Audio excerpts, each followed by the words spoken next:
বান্দরবান জেলার নাইখাংচুরি উপজেলা, যার এক পাশে বাংলাদেশ, অপর পাশে মিয়ানমার। দুর্গম এই এলাকার বিস্তীর্ণ সীমান্তে কাঁটাতারের ফাঁক দিয়ে বিভিন্নভাবে প্রতিদিন বাংলাদেশে প্রবেশ করছে অবৈধ গরু। কোরবানির ঈদকে কেন্দ্র করে এই চোরাচালান বেড়েছে দ্বিগুণ। আর এইসব অবৈধ গরু সারা দেশে ছড়িয়ে দেওয়ার কাজ করছে স্থানীয় ইউনিয়ন পরিষদের ইজারাকৃত বাজার কর্তৃপক্ষ। চোরাই গরুর দাপটে সবচেয়ে বেশি ক্ষতির মুখে পড়েছে স্থানীয় খামারিরা।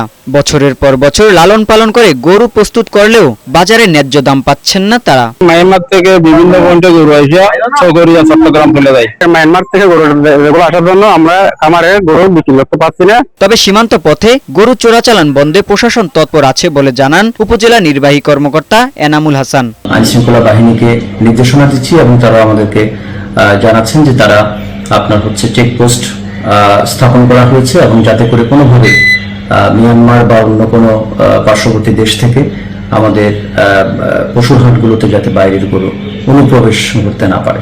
প্রশাসন দ্রুত অবৈধ গরুর প্রবেশ বন্ধে কার্যকর ব্যবস্থা না নিলে দেশের গরুর হাট সীমান্তের চোরাই চক্রের নিয়ন্ত্রণে চলে যাবে বলে ধারণা করছেন স্থানীয়রা। মুনসুর আলম, বৈশাখী সংবাদ।